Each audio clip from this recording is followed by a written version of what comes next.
Oke, sekarang kita masuk ke artificial lift technology gitu ya. Dan aku tutup dulu videonya. Oke. Nah, kemarin sudah teman-teman kebayang ya, ada IPR, ada VLP gitu ya. Nah, sekarang kita lihat bagaimana kalau kita menginclude stimulasi dan include artificial lift gitu ya. Jadi misalnya nih aku punya sumur pada kondisi awal IPR-nya segini karena dia punya skin yang positif, artinya skinnya ada formation damage, nilainya 10 besar gitu ya, artinya damage-nya besar gitu. Ketika aku melakukan stimulasi, aku mengimprove performanya, jadi skinnya menurun. Lihat ya, jadi kalau skinnya diturunkan jadi 5 dan kalau jadi 0 bagaimana? Lihat betapa production rate-nya meningkat tajam gitu ya. Ini terlihat ya, fungsi dari well stimulation. Dalam hal ini fracturing dia bilang gitu ya. Jadi sebelum fracturing skinnya 10, setelah fracturing skinnya 0 dengan laju alir yang begitu jauh dari awalnya 500-an menjadi 1.300. Belum sampai di sana gitu ya, karena ini masih bicara IPR. VLP-nya gimana? VLP dipengaruhi oleh artificial lift. Dalam hal ini adalah ESP yang akan kita bahas. ESP itu stage-stage gitu ya, dia pompa dan banyak stage-nya. Di sini kita lihat variasi 200 stage dengan 300 stage. Terlihat efeknya kalau 200 stage itu yang warna pink, 300 stage itu yang berwarna orange. Dan kelihatan bahwa ESP dengan 300 stage memberikan performa lebih bagus. VLP yang lebih bagus, terlihat dari laju alir yang lebih besar. Ini adalah nodal analysis yang sudah menginclude artificial lift dan well stimulation. Dalam hal ini ESP dan hydraulic fracturing. Oke? Sekarang kita masuk lebih dalam. Nah, misalnya kita mempunyai reservoir yang primary recovery. Jadi tidak ada water injection, tidak ada enhanced oil recovery. Kita punya sumur nih ya. Dia produksi pada primary stage itu yang warna hijau. Lihat ya, makin lama makin cepat mati nih kalau dia natural flow. Kalau dia hanya produksi aja tanpa ada intervensi. Dia mati di sekitar sini nih. Jadi ini ada well life, kita berbicara tentang waktu ya, dia mati di sini. Tapi kalau kita pasang artificial lift yang namanya gas lift, hidupnya itu lebih panjang karena dia ditopang supaya mengalirnya bisa dipertahankan. Yang awalnya dia reservoirnya kempos atau kempes sehingga sumurnya mati, karena gas lift sumurnya itu lifetime-nya itu bertambah panjang gitu, sama seperti orang yang sekarat dikasih oksigen tambahan. Itulah gas lift gitu ya. Dikasih gas tambahan gitu supaya dia masih hidup. Tapi gas lift pun nggak terlalu lama gitu. Kita butuh lagi mengganti gas lift menjadi electrical submersible pump. Jadi seolah-olah orang sekarat jantungnya nggak kuat diganti dengan jantung artificial jantung buatan atau pompa buatan. Itulah namanya electric submersible pump. Makanya umurnya lebih panjang lagi warna biru. Jadi itu yang dilakukan oleh artificial lift.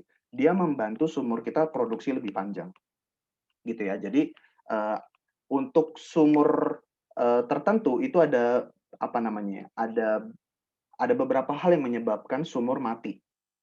Yang pertama adalah low pressure, artinya reservoir pressure-nya rendah. Reservoir pressure-nya kalah dengan hidrostatik di dalam sumur. Oke. Artinya tidak terjadi apa namanya? Pressure drop dari reservoir ke sumur. Karena tekanan dasar sumur itu lebih besar dari tekanan reservoir. Tidak ada aliran, makanya sumurnya mati. Oke. Ada juga pada sumur gas gitu. Kalau pada sumur gas, kalau kita produksi kebanyakan liquid, liquid itu lama-lama ketampung di dalam sumur. Nama istilahnya adalah liquid loading gitu ya. Ini perlu pembahasan lagi dalam gas engineering. Ini topik yang berbeda lagi ya.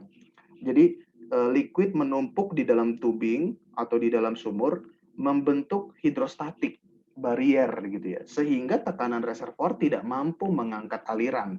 Akhirnya mati juga. Nah, pada dua kondisi ini artificial lift dibutuhkan supaya sumur itu mengalir.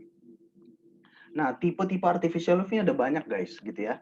Ada gas lift, ada jet pump, ada beam pump gitu ya. Ini menimba dia prinsipnya. Ada juga progressive cavity pump, ada electrical submersible pump, dan ini belum semua. Masing-masing ini punya diskusinya masing-masing. Tapi yang paling populer adalah gas lift, beam pump, PCP atau progressive cavity pump, dan ESP. Itu yang akan kita bahas hari ini. Nah, oke, jadi pada prinsipnya artificial lift itu memiliki beberapa prinsip kerja. Yang pertama adalah gas lift. Dia prinsipnya adalah menurunkan hydrostatic pressure. Tadi saya bilang yang membuat sumur mati adalah hydrostatic pressure dalam sumur yang kebesaran sehingga tekanan reservoir nggak mampu mengangkat. Dengan gas lift kita turunkan si hidrostatik itu, gitu ya. Ini kalau gas lift. Artificial lift yang lain itu prinsipnya pompa. Dan kalau kita bicara pompa, we are talking about adding energy, menambah energi. Baik itu ESP, HSP, SRP, PCP, dan lain sebagainya, itu dia adding energy. Oke? Nah, ngomongin tentang pompa, artificial lift itu cukup bervariasi tipe pompanya. Ada tipe pompa dynamic, ada positive displacement. Ada yang other nih, jet or venturi pump. Tapi ada juga yang rotodynamic, ini pompa sentrifugal, misalnya ESP, atau pompa aksial. Nah, untuk yang positive displacement, ini ada rotary, dia berputar, itu digunakan untuk PCP. Tapi ada juga yang reciprocating, ini maju mundur gitu ya, seperti piston, itu sakrot pump atau beam pump. Nanti kita akan bahas lebih dalam. Nah, sekarang kita masuk tentang gas lift. Oke, jadi pada sumur gas lift, simpelnya itu seperti ini. Kita punya sumur biasa nih ya, teman-teman. Sumur natural flow. Artinya dia natural, flowing-nya natural, tidak ditambah dari manapun. Ya udah ngalir aja biasa. Oke. Ketika kita punya aliran, kita punya liquid yang tercampur antara water, antara oil, antara gas. Dia punya hidrostatik yang tertentu. Ketika kita masukkan gas lift, ketika kita pakai gas lift, kita masukkan gas melalui valve.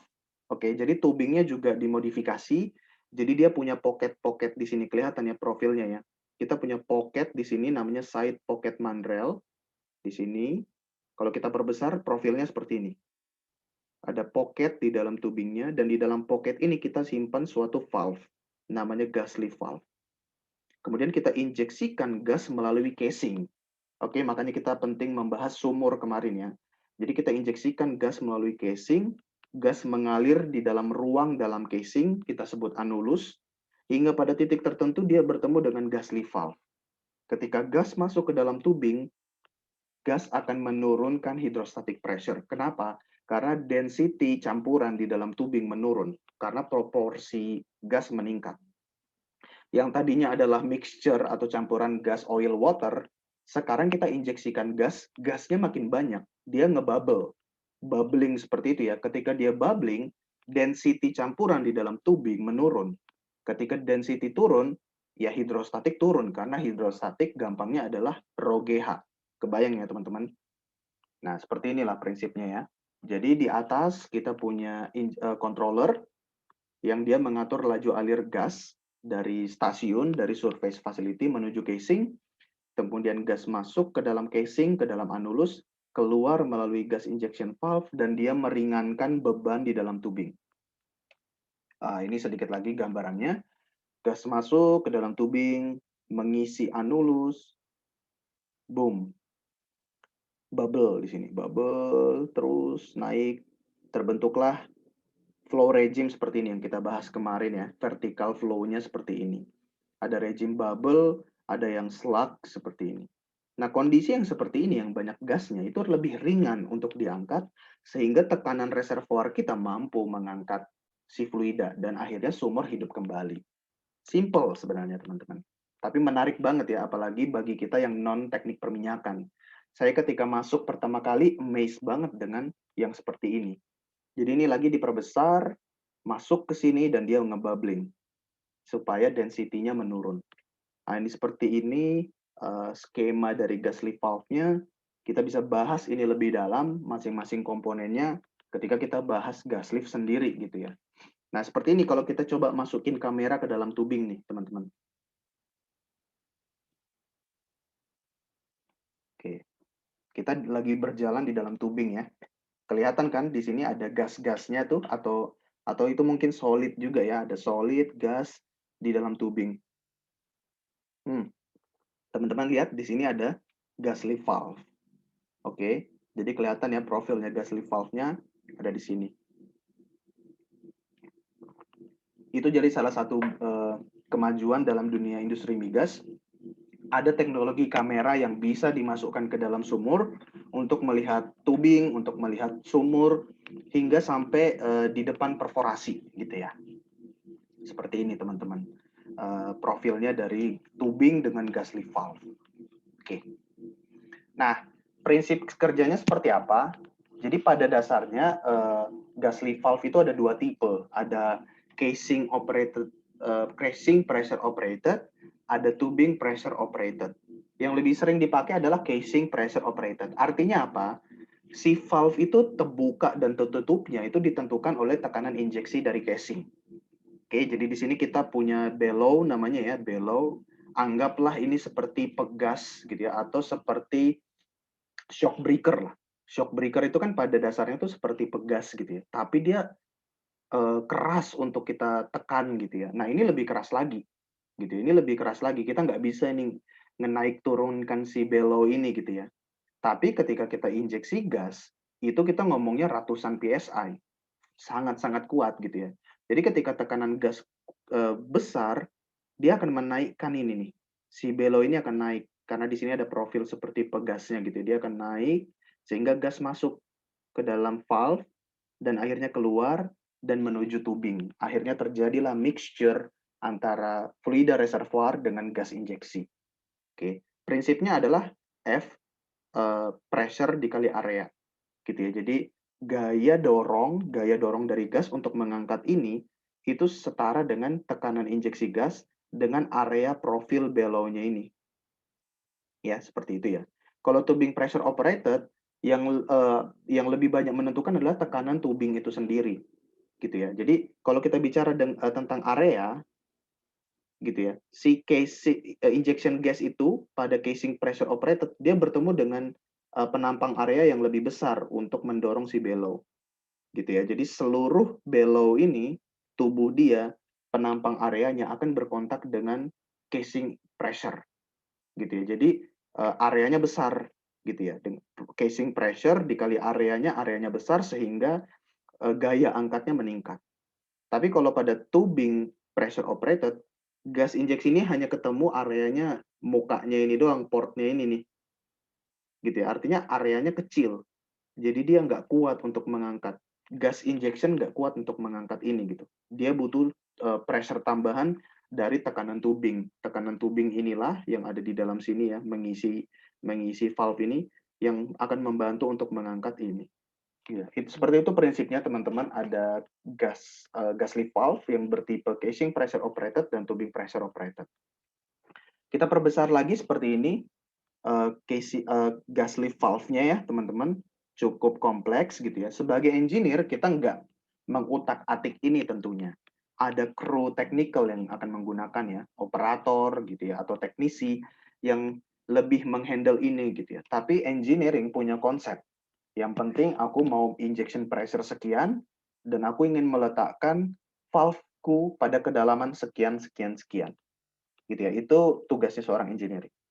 Dan untuk memasang si gas lift valve ke dalam manrel, ke dalam pocket manrel, kita punya alat namanya slackline tool gitu ya.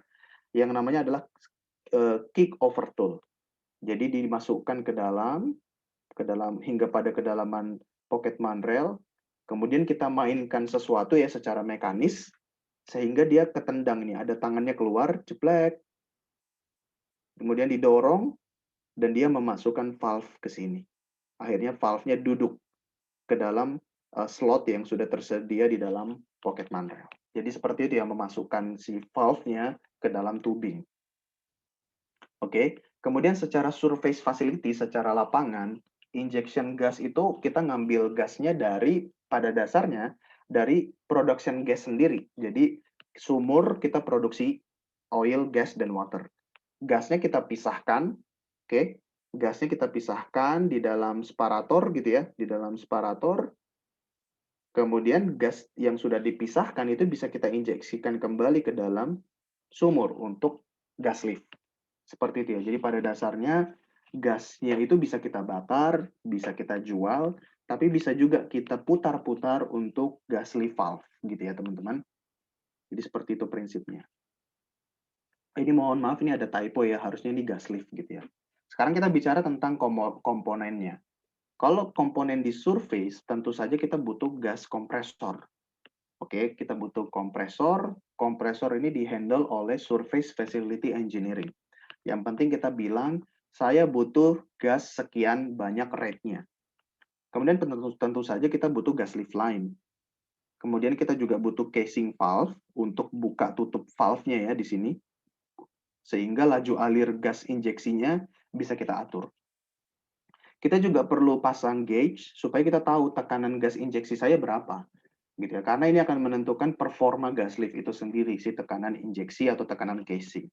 Dan meter untuk memastikan gas injection-nya berapa gitu ya. Meter itu bisa kita pasang di dekat sumur atau bisa kita pasang di stasiun. Kemudian tentu saja downhole-nya ya. Komponen-komponen downhole itu adalah gas lift valve itu sendiri yang kita pasang di kedalaman-kedalaman sekian, sudah kita hitung. Oke. Nah, desainnya ini butuh diskusi yang tersendiri gitu ya.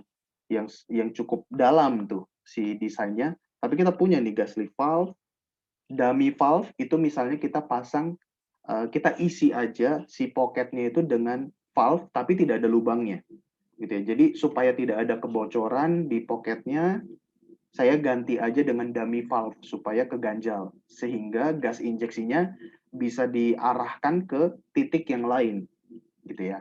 Kemudian tentu saja gas lift mandrel, tempat pocketnya ini ya, tempat pocket di mana kita akan menyimpan gas liftnya. Oke ya, jadi seperti ini pocket mandrelnya sekali lagi, di dalamnya tersimpan gas lift valve, ini gas lift valve-nya, di sinilah kita bisa lihat gasnya itu bubbling, gitu ya, masuk ke dalam tubing. Oke, itu tadi konsepnya yang digunakan gitu ya, yang digunakan di dunia engineering itu biasanya kita gambar nih karena kita butuh well sketch gitu ya. Di dalam program-program kita sebagai engineering, kita butuh well sketch. Nah, well sketch-nya itu pasti kita bisa otak-atik sebagai engineer gitu ya. Misalnya kita pakai Microsoft Visio, kita gambar gitu ya, atau kita pakai AutoCAD atau apapun gitu ya, tergantung engineering itu menggambarnya gimana. Ini salah satu yang pernah digambar gitu ya, dengan kondisi yang cukup tipikal gitu ya. Jadi tidak ada angka di sini. Jadi cuman dia bilang, saya punya gas lift valve, saya punya side pocket mandrel ukuran 27/8 inci, karena tubingnya juga 27/8 inci, sebanyak 1, 2, 3, 4.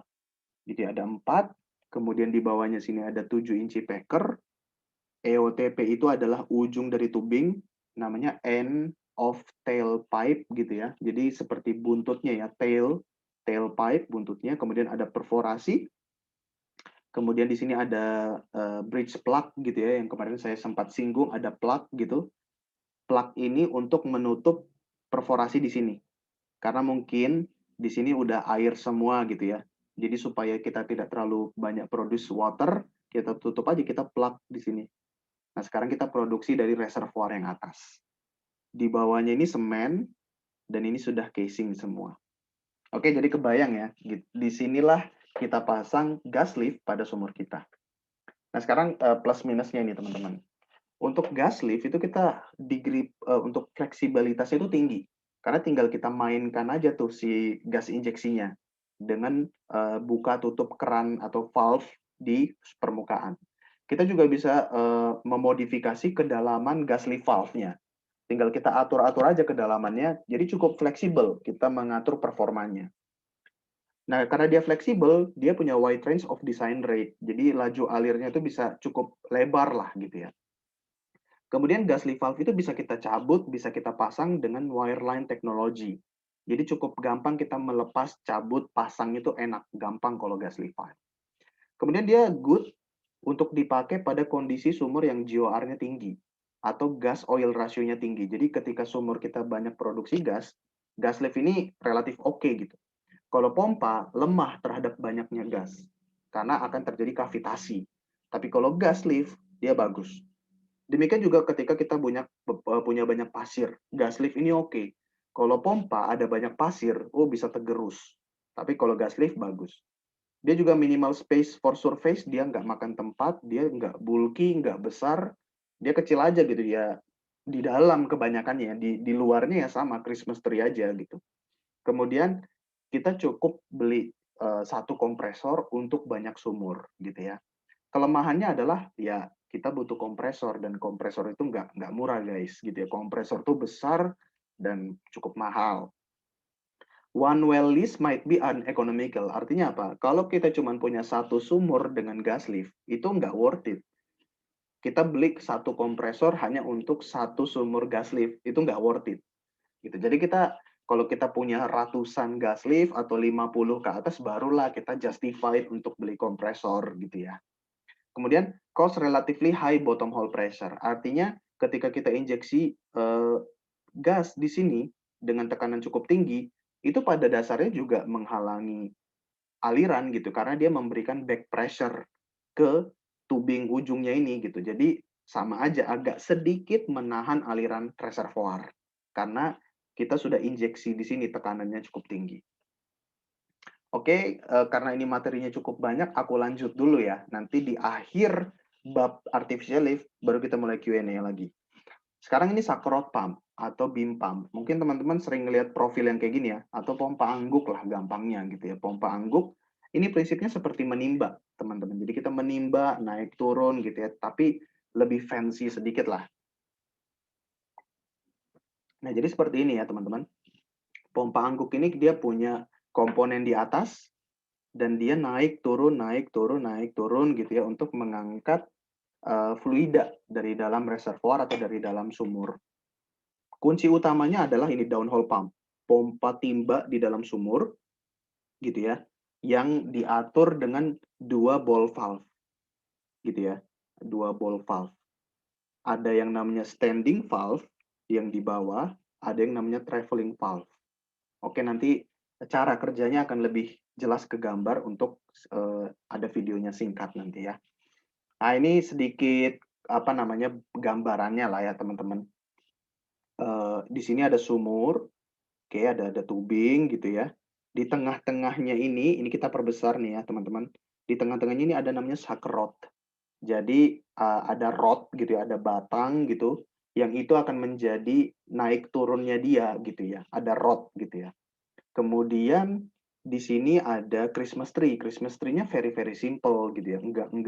Enggak sebesar Christmas tree yang kita lihat kemarin gitu ya. Karena enggak cocok Christmas tree yang seperti itu di dalamnya ada gerakan naik turun logam gitu. Itu nanti bisa gawat, bisa tergerus Christmas tree-nya.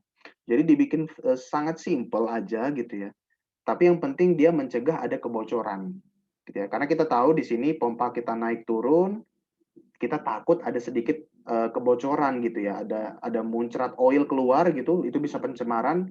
Jadi diusahakan stuffing box ini dia ada packingnya gitu yang mencegah tidak ada kebocoran. Kemudian ini bridle, ini sama juga untuk menaikkan naik turunkan. Horse head, walking beam itu pada dasarnya untuk mentransfer gerakan naik turun. Oke ya. Gerakan naik turun itu pada dasarnya bermula dari gerakan berputar si counterweight gitu ya. Gerakan berputar, kenapa berputar? Kok bisa naik? Kok bisa gerakan berputar menjadi naik turun? Ya. Kita berbicara dulu tentang berputarnya. Kita tahu ketika kita ingin menghasilkan suatu gerak, kita sangat bergantung kepada motor gitu ya. Prime movernya itu, penggeraknya itu motor. Dan kita tahu motor itu bergeraknya itu melingkar gitu ya. Melingkar gitu berputar gitu ya. Karena gearnya itu ya sirkular gitu, berputar. Nah, itu terjadi di sini, daerah sini. Prime movernya ini, motornya itu berputar. Di sini tentu saja perputarannya itu sangat cepat gitu ya, sangat cepat. RPM-nya sangat tinggi. Nggak boleh ini alat kita ini bergerak dengan kecepatan setinggi itu. Si apa namanya walking beam-nya ini naik turunnya secepat RPM-nya motor, nggak mungkin, mustahil. Bisa-bisa ini kelempar semua, bergetar semuanya. Makanya kita perlu namanya gear reducer. Ini untuk menurunkan RPM supaya mesin kita itu nggak kaget dengan RPM yang tinggi. Jadi RPM-nya itu jauh lebih rendah, gitu ya. Di sini ini mekanisme untuk menurunkan RPM-nya, kemudian ini ditranslasi menjadi gerakan berputar dari counterweight. Oke. Kenapa namanya counterweight? Karena dia berfungsi untuk membalance beban fluida di dalam sumur. Bayangkan ya, si kuda ini akan mengangkat beban fluida dari dalam sumur. Dan sumur kita itu dalamnya ribuan feet atau ratusan meter. Isinya liquid semua. Pasti berat kan? Jadi kita butuh counterweight. Ini beton lah gitu ya, atau metal gitu yang sangat-sangat berat, tapi dia mampu diputar karena kita juga punya motor yang kuat gitu ya. Jadi dia berputar, berputar dengan pitman arm ini, gerakan berputar itu teman-teman pasti kebayang ya. Ditranslasi menjadi gerakan naik turun gitu ya. Jadi naik turun, karena naik turun itulah si apa namanya? gas lift si sumur ini bisa mengalir gitu ya. Jadi semoga bisa tergambar lah dengan explanation yang cukup singkat ini gitu ya, karena memang ini generalnya gitu, komponen-komponennya kita bahas. Oke, untuk supaya lebih kebayang kita lihat video singkat ini. Nah, jadi ketika kita naik, travelingnya menutup, tapi standing valve-nya kebuka. Jadi kelihatan ya. Nah, sekarang kita isi bagian bawah, tapi yang atasnya produce. Oke, kemudian kita turun, dia ngambil fluida yang sudah tertampung dalamnya tadi. Nah, sekarang bagaimana kalau ada banyak gas? Gawat ya, bisa ada gas interference, mirip-mirip kavitasi gitu ya, yang menurunkan aliran gitu. Karena nanti buka tutupnya si ball valve ini tidak sebagus itu pada kondisi banyak gasnya. Nah, seperti itu, ada gangguan-gangguan. Gitu. Gimana juga kalau ada fluid pounding gitu ya, artinya uh, aliran dari reservoirnya nggak banyak, aliran dari reservoirnya sedikit gitu, mungkin ada formation damage, jadi sering ada kosong kayak gini. Nah, ketika dia turun, boom, sama seperti kita apa namanya memukul permukaan air, pasti boom, ada pounding gitu. Nah, ini kalau salah desain dia tagging gitu ya, jadi dia apa namanya membentur si profil mekanik ini. Deng. Nah, bayangkan kalau ini ribuan feet, pasti seluruh sakerot itu bisa bergetar-getar nih, gitu ya. Nah, masing-masing komponen yang tadi saya bilang, ada pump off controller, itu perlu diskusi yang lebih mendalam lagi ya, tapi diharapkan teman-teman sudah dapat sense-nya nih, karena sense itu dulu yang lebih penting gitu ya. Nah, kalau pump off controller ini dia bisa mengontrol kapan si sumurnya itu bisa dimatikan gitu ya, karena mungkin kebanyakan gas gitu ya. Nah, seperti kalau kebanyakan gas ini kan bisa sangat berbahaya gitu. Jadi harus ada controller gitu untuk mengatur si performa atau si cara kerjanya si sakurat pump ini. Nah, akhirnya dia mati karena si controller sudah bisa membaca nih. Kita kosong nih sumur kita, jadi kita tunggu dulu, filling dulu nih. Nah, kita tunggu dulu. Nah, setelah cukup, barulah kita timba lagi. Itulah yang dilakukan oleh pump off controller ya. Dia bisa menghitung gitu ya kapan sumur kita kehabisan. Ini ada lagi kalau sumurnya atau pompanya tidak di-anchor. Nah, barelnya itu juga naik turun. Nah, tuh naik turun ya. Itu juga nggak terlalu bagus karena nanti memberikan dynamic banget di dalam sumur kita. Jadi kita harus anchor si tubing kita ini. Iya. Tapi kalau anchornya juga nggak bagus, dia nggak mampu mencekram, ya sama aja. Si pompanya juga akan nggak stabil, naik turun gini. Kalau operation seperti yang diteruskan, pasti rod kita itu bisa apa namanya bisa putus. Karena bayangkan ya, memang dia logam. Tapi kalau logam yang cuman berapa inci, tapi kita punya sepanjang ribuan feet, ketika ada gangguan mechanical, ya pasti putus gitu. Lemah dia gitu lama-lama gitu ya. Seperti itu bahayanya kalau kita punya sakrot pump. Nah, seperti ini lagi ya, teman-teman diharapkan sudah bisa ngebayangin gitu ya, antara traveling valve yang kecil dengan standing valve yang besar, cara kerjanya seperti apa. Ketika kita bergerak naik, traveling valve akan menutup, sehingga timba kita mengangkat fluida-fluida yang di atas ini ke atas. Tapi ketika dia naik ke atas, bagian bawah ini ngisi, charging, ngisi dari fluida reservoir masuk, ngisi gitu ya, ngisi. Nah, ketika dia turun, si yang atas ini mulai mengambil fluida yang tadi sudah terisi. Jadi ngisi bagian atas, baru naik lagi kita produksikan. Jadi seperti itu sakrot pump. Cukup simple juga ya, sama seperti gas lift juga, simple gitu loh, tapi menarik. Kenapa ada orang kepikiran gitu ya? Oke, nah untuk sakrot pump advantage-nya adalah sistem efisiensinya cukup bagus teman-teman ya, cukup efisien ini operation-nya. Kemudian bisa kita kontrol dengan pump off controller tadi. Kemudian dia ekonomik juga, cukup murah untuk kita repair dan service, dan cukup banyak ya orang-orang teknisi yang capable, yang expertise gitu ya, untuk merepair pompa seperti ini. Jadi memang ini pompa yang teknologinya sudah sangat tua, dari udah lama sekali lah umurnya, jadi banyak orang yang jago untuk mengutak-atiknya gitu ya. Jadi biaya servisnya juga nggak terlalu mahal. Kemudian dia positive displacement, artinya dia akan terus menghasilkan aliran fluida gitu ya. Dia nggak seperti pompa sentrifugal. Positive displacement itu sama seperti piston, maju mundur. Jadi aliran itu akan relatif lebih stabil, kecuali ada gas.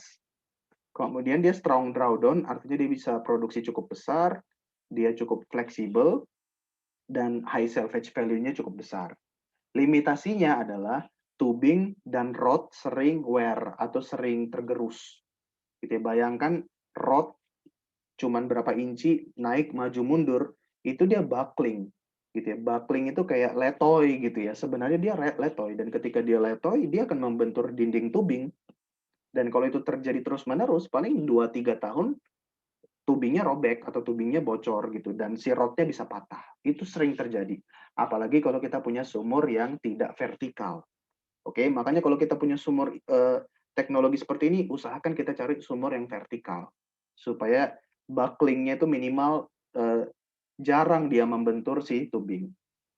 Kemudian volume decrease ketika depth-nya meningkat, artinya dia nggak terlalu tangguh gitu ya dalam sumur yang dalam. Tapi kalau sumurnya cukup dangkal, oke banget lah dia. Kemudian dia bulky. Bulky artinya cukup gede nih teman-teman. Ini lebih besar dari gajah nih si horsehead ini gitu ya, atau bisa sebesar gajah gitu ya. Jadi cukup mencolok gitu ya dan makan tempat. Kalau lapangan kita sempit, kita nggak bisa pasang ini gitu. Kalau kita di offshore, nah teman-teman kebayang offshore dan kita butuh beberapa sumur, nggak bisa kita pasang sakrot pump karena dia terlalu makan tempat. Kemudian dia nggak cocok juga untuk sumur yang banyak gasnya atau banyak pasirnya. Kenapa? Karena seperti tadi, kalau gasnya masuk ke dalam pompa, itu buka tutupnya itu nggak akan optimal. Gitu ya. Something like kavitasi lah, walaupun nggak purely kavitasi gitu ya. Kemudian juga kalau ada pasir, pasti pompanya itu tergerus. Atau bola-bola valve-nya itu nggak bisa duduk dengan baik, sehingga nggak bisa sealing. Jadi pompa di bawah itu bocor, namanya gitu ya. Atau si sen itu juga bisa mengisi pompa, jadi betulan gak ada gerakan sama sekali di dalam pompanya. Itu sering terjadi dan butuh troubleshooting. Gitu ya. Makanya enaknya artificial lift ini sebenarnya kita bahas desainnya, kita bahas komponennya, kita bahas troubleshootingnya, itu menyenangkan sekali gitu ya. Cuman kali ini kita mengintroduce teman-teman dengan banyak artificial lift yang ada. Kemudian kita electrical submersible pump. Tadi sakrot pump, gas lift, sekarang electrical submersible pump. Oke, electrical submersible pump itu pada dasarnya itu seperti ini. Jadi of course kita punya electric supply di atas, kita punya controller di atas juga, dan kita punya tubing, dan di ujung tubing ini kita punya beberapa komponen. Yang pertama paling bawah dulu ya, itu motor. Oke, kita berbicara tentang pompa, pompa nggak akan pernah terlepas dari motor. Motor ini sumber geraknya gitu ya. Kemudian motor, kita juga punya namanya motor protector. Motor protector ini mencegah agar oli di dalam motor itu nggak tercampur sama fluida reservoir. Jadi dia butuh mekanisme sealing yang menjaga tidak terjadi pencampuran. Karena kalau fluida reservoir itu kan kotor ya, bercampur dengan oli motor, wah gawat. Bisa korslet, bisa mati motornya gitu ya, bisa rusak. Jadi harus ada mekanisme proteksi, yaitu motor protektor. Kemudian ini pump intake-nya, fluida masuk melalui pump intake gitu ya. Di depan pump intake ini sudah ada sedikit screen untuk mencegah padatan masuk. Kemudian di sini ada gas separator gitu ya. Untuk memisahkan dulu kalau ada gas-gas dari aliran fluida itu kita buang dulu. Banyak kita buang gasnya supaya masuk ke dalam pompa udah sedikit gasnya untuk meminimalkan kavitasi. Kemudian udah di sini ada pompa dan pompa itu yang akan menendang si fluida naik ke atas gitu ya. Jadi kalau di sini reservoirnya sudah kayak mau mati, sumurnya udah mau mati, dengan pompa ini sama seperti memberikan tenaga tambahan untuk fluida bisa mengalir. Ini sedikit ada video, cukup mohon maaf. Nah ini dia profil di atas surface, di atas permukaan. Nah ini motor kita, protektor atau seal, separator untuk memisahkan gas. Nah, ini pompa kita. Cukup panjang ya, teman-teman. Ini bisa 10 meter gitu panjangnya gitu ya. Nah, listrik. Of course, listrik akan mengaktifkan si motor. Oke. Motornya akan berputar dan ada tuas di situ ya yang akan mengkonekkan gitu ya. Nah, pompa berputar, pompa akan ngisap gitu ya, ngisap oil dan gas masuk, gasnya dibuang oleh separator. Oke, jadi yang masuk ke dalam pompa itu banyak liquidnya. Nah, pompanya itu berstage-stage seperti yang saya bilang tadi ya. Ini satu gini satu stage. Naik ke atas gitu ya. Karena perputaran tadi tekanannya cukup tinggi, naik ke atas dan akhirnya diproduksikan. Ini by the way saya nggak promosikan Weatherford ya, tapi memang videonya dari Weatherford. Oke, ini perkenalan komponennya gitu ya, saya sudah jelaskan tadi. Kita juga bisa pasang monitoring tool di sini, downhole monitor, untuk merekord tekanan pressure gitu ya, dan temperatur. Bisa juga laju alir gitu ya. Dan juga seberapa vibrasinya itu bisa kita ukur dari monitoring downhole ini ya. Kemudian tadi motor sudah dijelaskan, protektor sudah dijelaskan, intake sudah dijelaskan, gas separator sudah, dan pompa itu sendiri. Oke, ini sedikit diperbesar lagi ya gambarnya ya. Jadi kita punya sistem ESP. Oke, di dalam pompanya ada motor, ada protektor gitu ya. Simpelnya seperti ini mekanismenya supaya tidak ada pencampuran fluida reservoir dengan fluida di dalam motor. Kemudian isi dari pompa itu adalah impeller dan diffuser. Gitu ya, di dalam sini impeller dan diffuser. Nanti akan saya jelaskan lagi apa gunanya gitu ya. Dan perputaran dari impeller dan diffuser ini tentu saja digerakkan oleh shaft yang terkonek dengan motor yang berputar. Ini juga pengulangan juga ya si komponen-komponennya. Motor controller itu kita punya di atas nih, motor controller. Jadi kita bisa atur sebenarnya perputaran motor. Ujungnya adalah kita memvariasikan laju alir. Oke. Transformer atau trafo. Ini tentu saja kita butuhkan karena kita akan mensuplai si listrik itu dari stasiun. Jadi kita punya pembangkit listrik di stasiun, itu pasti tegangan tinggi gitu ya. Kemudian kita kirim melalui overhead gitu ya, overhead line, dan akan diubah tegangannya dengan transformer ini. Oke. Kemudian juga ada variable speed drive ini supaya variasi laju alirnya si sumur kita itu bisa lebih enak lagi diatur dengan memvariasikan si perputaran si motornya gitu. Jadi VSD ini ada di dalam motor controller, kemudian ESP wellhead. ESP wellhead-nya itu agak sedikit berbeda karena kita harus masukkan kabel. Beda dengan Christmas tree dan wellhead yang kita bahas kemarin, untuk ESP kita harus punya profil masukkan kabel di dalamnya gitu ya. Karena harus ada kabel yang panjang sampai ke pompa dan ke motor gitu ya. Downhole-nya sudah kita bahas, ada motor, ada seal, ada intake, ada pump, ada kabel, tentu saja gitu ya. Nah ini profilnya gitu ya, yang lebih komikal, ada motor, biasalah ya motor, ada di situ apa namanya kumparan gitu ya, kumparan yang akan menghasilkan medan magnet, nanti medan magnetnya itu yang akan menjadikan penggerak gitu ya dari si shaft-nya.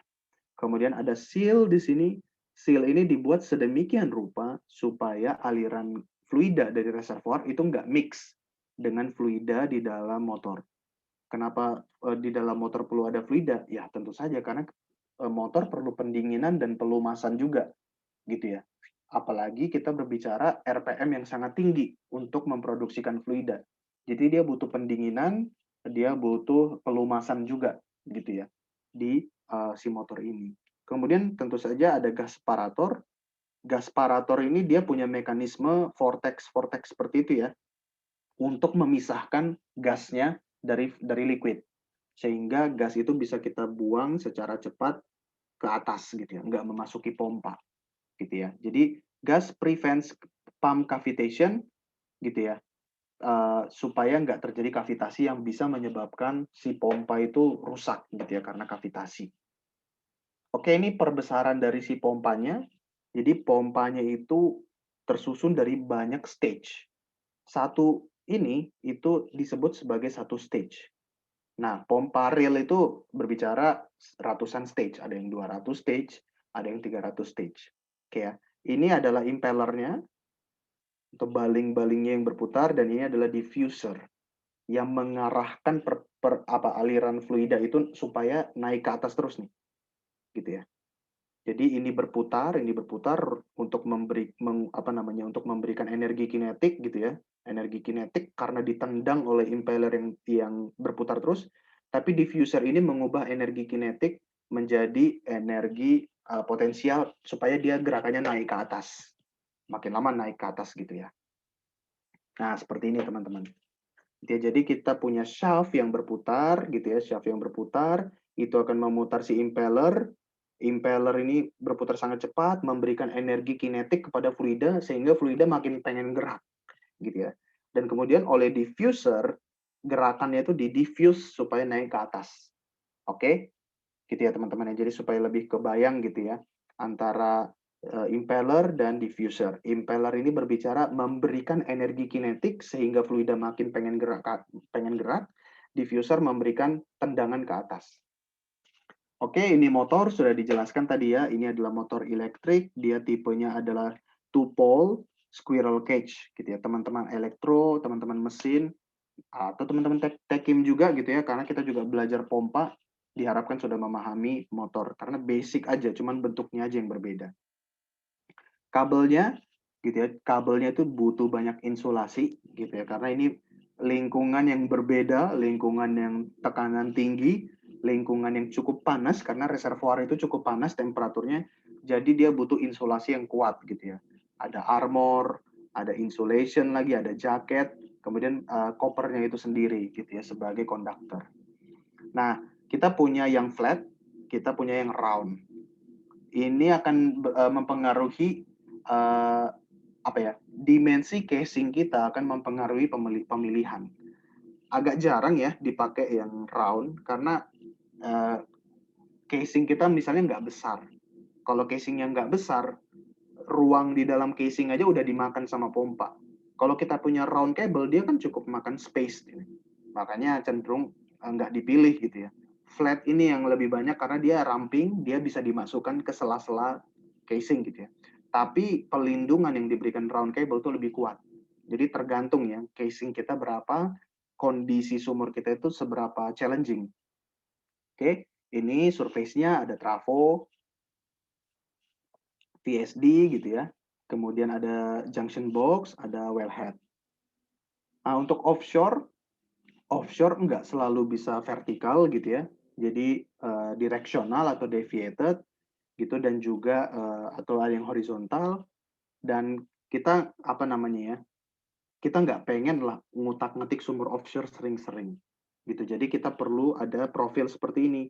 Jadi apabila amit-amit gitu ya si ESP-nya ini mati, tetap ada aliran melalui pipa yang sini gitu ya. Karena kalau ESP mati, bayangkan teman-teman, kalau ESP mati, ya nggak ada aliran gitu ya teman-teman, karena ESP itu sendiri bisa menghambat aliran kalau dia mati gitu ya. Jadi udah dia mati, dia menghambat aliran lagi. Jadi offshore perlu diselamatkan dengan profil ini supaya tetap ada aliran, atau kalau kita pengen masukkan tool nggak terhalangi oleh ESP, jadi kita bisa masukkan tool supaya menganalisa daerah yang lebih dalam lagi. Mungkin ada kebutuhan untuk itu di offshore gitu ya, maka diberikan profil seperti ini. Nah, banyak sekali problemnya teman-teman yang ada hubungannya dengan formation damage yang saya bahas kemarin. Ya namanya pompa dan kita masukkan ke dalam sumur, ya pasti banyak banget lah masalahnya gitu ya.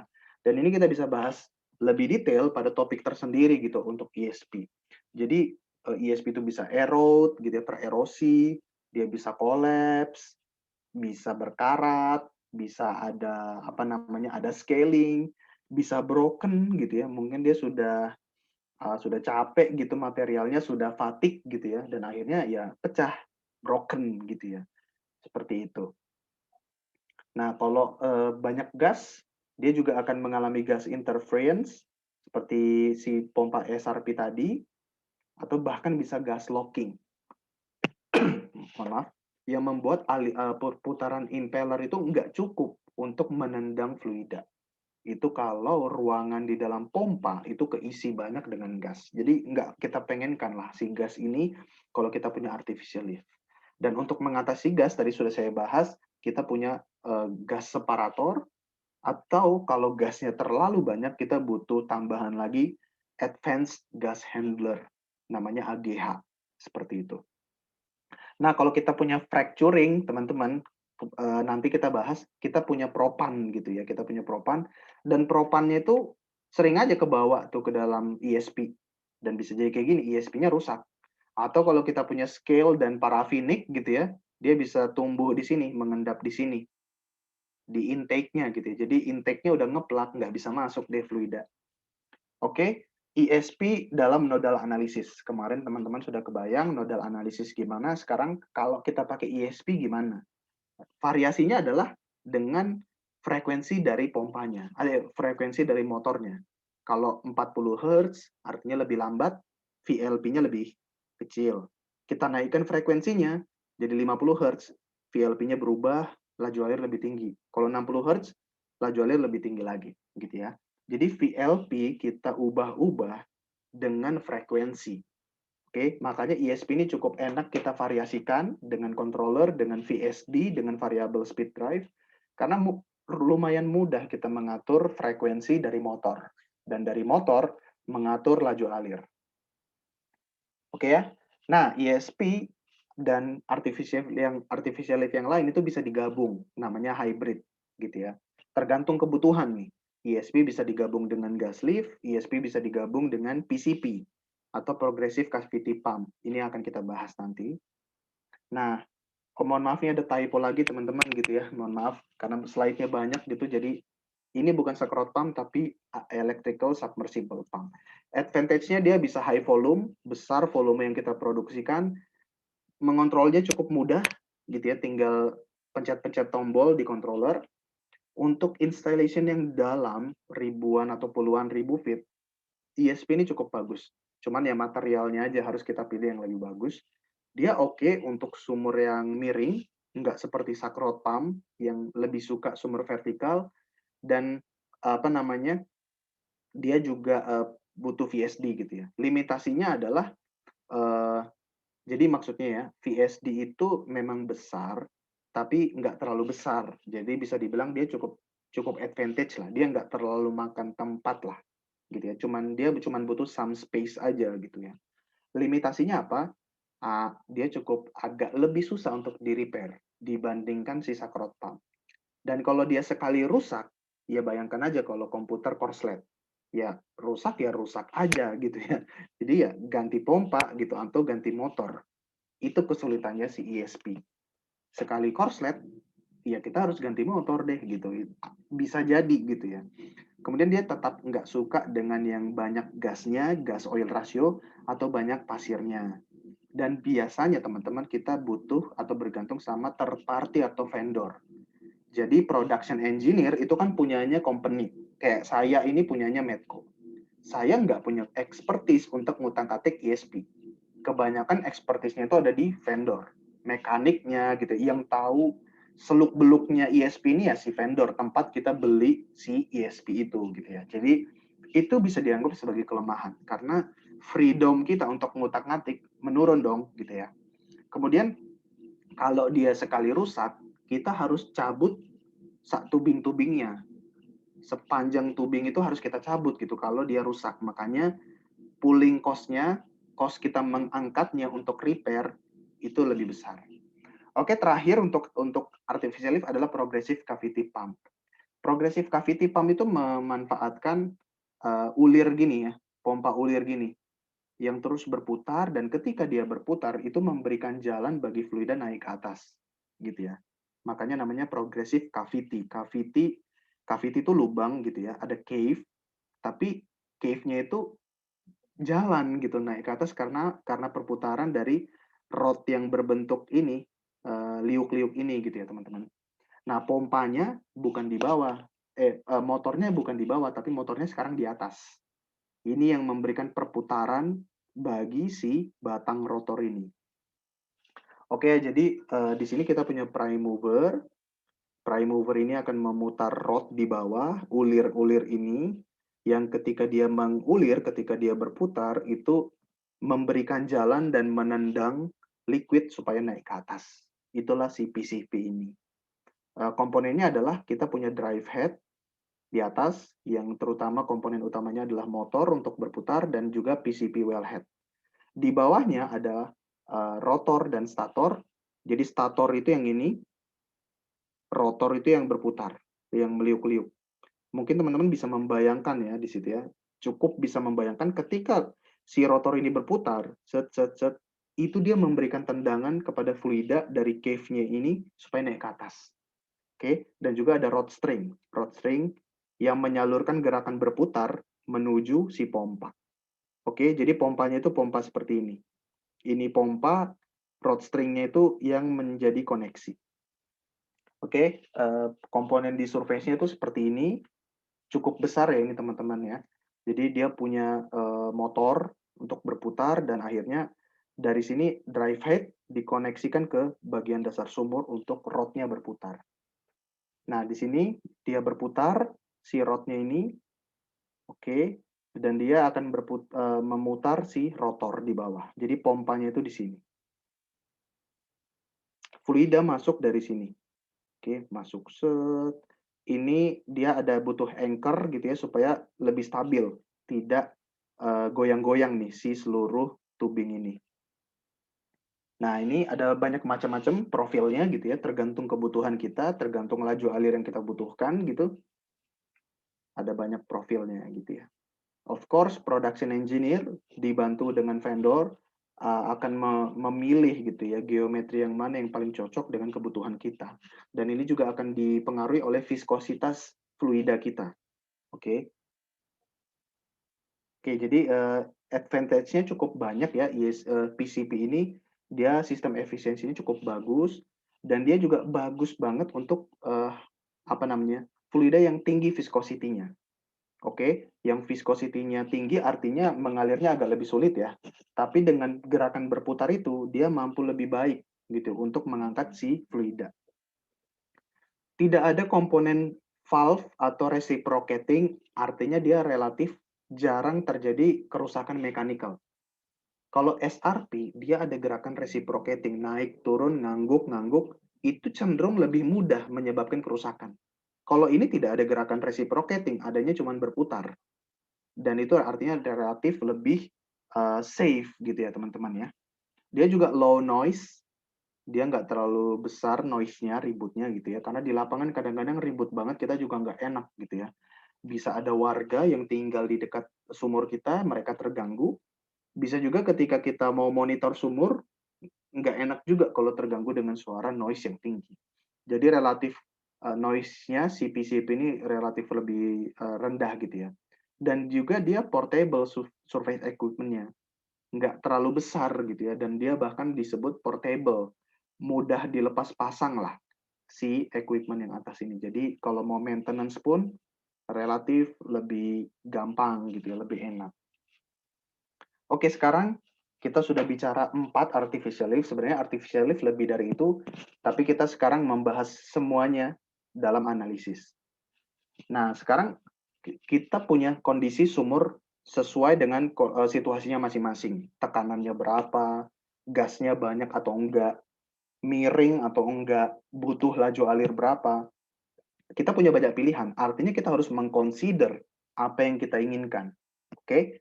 Nah, apa yang kita inginkan? Kita pengen sebenarnya yang, range operating rate-nya itu tinggi, mulai dari rate rendah sampai rate paling tinggi. Kita pengen lebar, operasi dia. Kemudian kalau bisa ya nggak mahal ngebelinya, operating cost-nya juga nggak mahal. Kalau bisa umurnya panjang. Kemudian kalau bisa mudah diinstal, mudah dioperasi, mudah dikontrol, mudah di-troubleshoot. Nah, kita sebagai engineer kan pengennya banyak gitu ya, pengennya banyak banget nih, agak cerewet gitu sebenarnya. Tapi nggak apa-apa, kan kita mencari teknologi.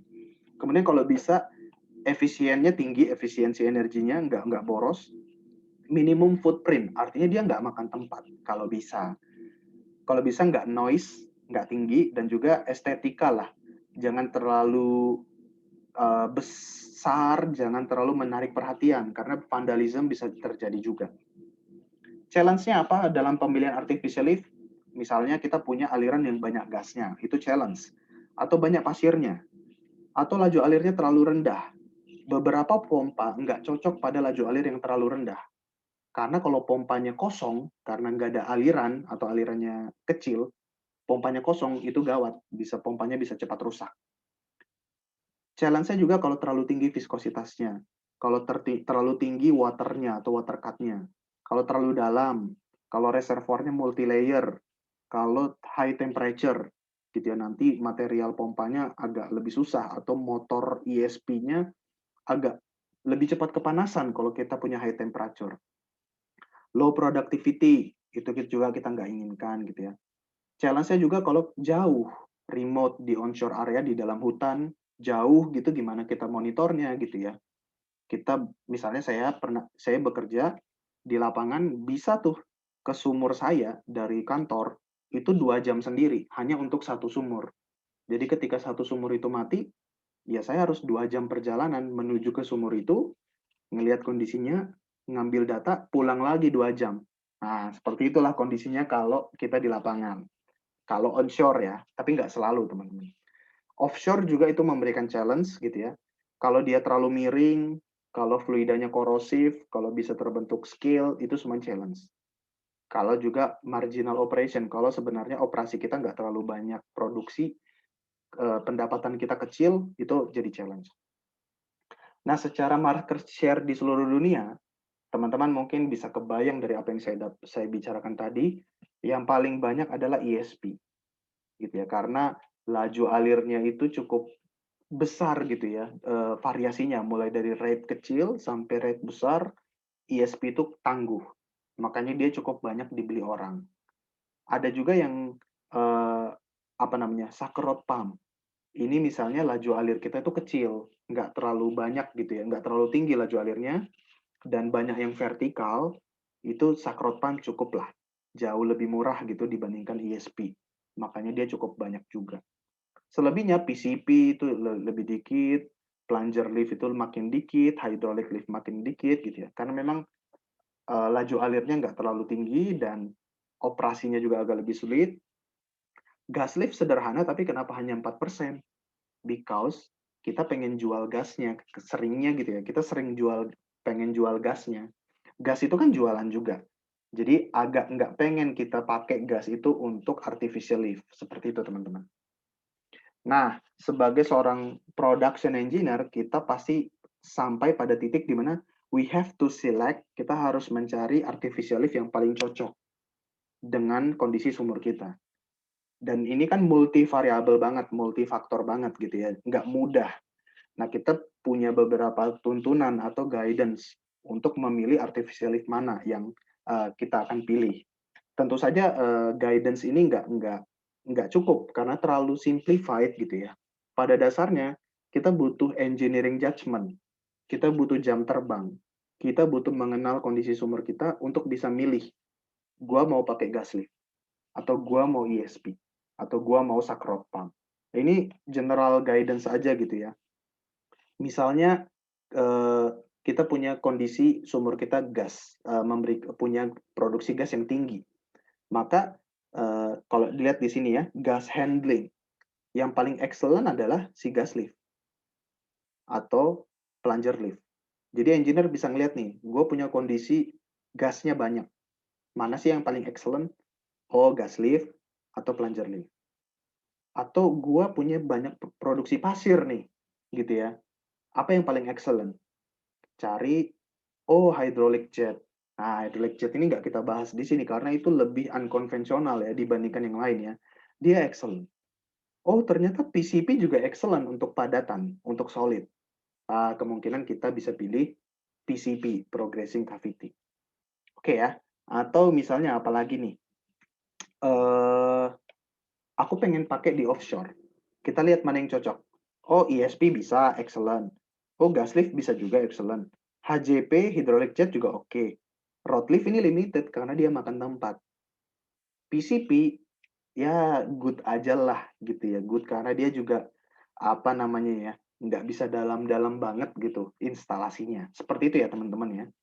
Atau misalnya kondisi reservoir gue temperaturnya berapa, kita cocokkan nih mana yang paling tahan dengan kondisi panas, gitu ya. Atau gue punya sumur seberapa dalam, kita bisa lihat nih mana yang paling oke di sumur dalam. Misalnya gue punya sumur 15.000 feet. Oh ESP, masih cocok 15.000 feet. 15.000 feet itu berarti 5.000 kilometer ya. 5.000 meter atau 5 kilometer gitu ya. Bayangkan sumur dalamnya 5 kilometer. Gas lift masih oke. HJP, hydraulic jet itu lebih bagus lagi, dia bisa dalam. Rod lift juga masih oke, tapi PCP nggak bisa dalam nih. Dia cuma bisa sampai 3 kilometer. Seperti itu ya teman-teman. Jadi ini general guideline untuk kita bisa milih artificial lift mana yang kita akan pakai. Oke, sekian untuk bab yang pertama ya, cukup dalam, cukup banyak, mohon maaf gitu ya. Semoga teman-teman bisa mencerna. Sekarang kita tanya jawab dulu.